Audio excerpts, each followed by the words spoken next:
Les MICI, c'est maladie inflammatoire chronique intestinale. C'est une inflammation du tube digestif d'origine inconnue qui peut toucher tous les segments du tube digestif. Ça va être caractérisé par de la diarrhée, par des douleurs au ventre, et puis parfois on peut perdre du poids, être très fatigué. Et surtout, ce sont des maladies chroniques incurables qui touchent à peu près 300 000 personnes en France.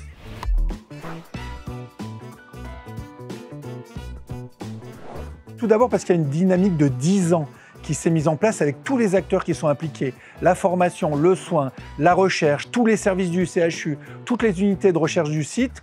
On a une visibilité qui est nationale, mondiale sur cette thématique-là grâce à l'effort de tous. Plusieurs centaines de personnes sont mobilisées et on veut aller plus loin. On veut percer ce plafond de verre et aboutir un jour à la guérison de ces maladies-là sans un effort hors du commun, fédérateur et avec une ambition à la hauteur de cet objectif, on n'y arrivera pas. Donc on pense à nos patients et on est convaincu qu'on va pouvoir changer leur quotidien et leur redonner une vie normale.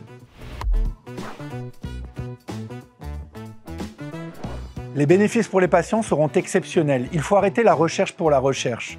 À titre personnel, toute la recherche que j'ai développée sur les maladies inflammatoires chroniques intestinales, il doit y avoir des retombées pour le patient. Donc ce qu'on va identifier, des nouveaux traitements, par exemple, ces nouveaux traitements vont devoir changer le quotidien du patient.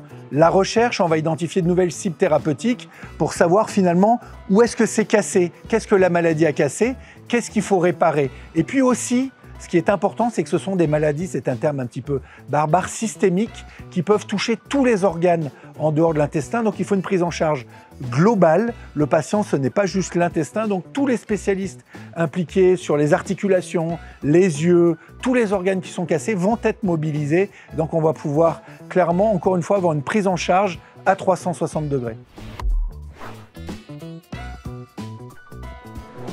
Les ambitions, elles sont simples, elles sont énormes, très élevées. Si on monte un IHU, c'est pour pouvoir espérer un jour guérir ces maladies-là. Mais avant, c'est une ambition, on verra, on y croit, mais ce n'est pas évident d'y arriver. Qu'est-ce qu'on veut faire? Eh bien, on veut augmenter les taux de rémission. Il y a un patient sur 5 actuellement qui va mieux grâce à ces traitements-là. On veut qu'il y en ait au moins 1 sur 2, qu'il n'y ait plus de chirurgie, plus d'hospitalisation, une vie socio-professionnelle normale, plus de poche. Donc ça va être toutes les étapes et ça, je crois qu'on peut clairement y arriver. Puis la guérison, ce sera bien entendu plus la cerise sur le gâteau, même si avec tous ces efforts, on y croit fermement. C'est pas parce qu'on fait de la recherche qu'on doit oublier tous les autres aspects. Déjà, il y a l'environnement, on doit respecter l'environnement. Si on respecte l'environnement, on pourra aussi prévenir l'apparition de ces maladies. Donc tout est lié, on doit respecter l'environnement et grâce à cet environnement vert, au niveau du soin, de la formation, de la recherche, le traitement des déchets, on est aussi dans une crise énergétique. On doit être éco-responsable, ne pas faire n'importe quoi en investissant de l'argent sans respecter l'environnement dans lequel on vit tous.